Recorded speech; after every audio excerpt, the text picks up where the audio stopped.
Hello and welcome everyone. Today I'm going to show you how you can start to go through the Wells Fargo and start to understand how we can start to see through the use ATM without a card on Wells Fargo.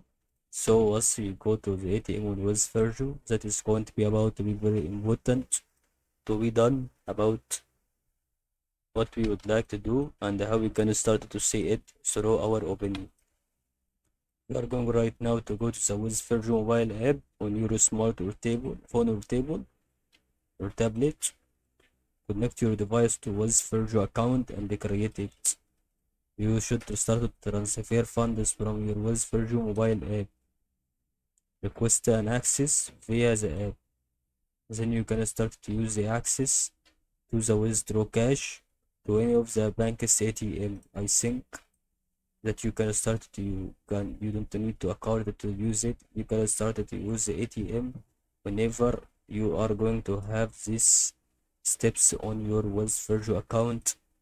That is all to help you in the situation today. Thank you.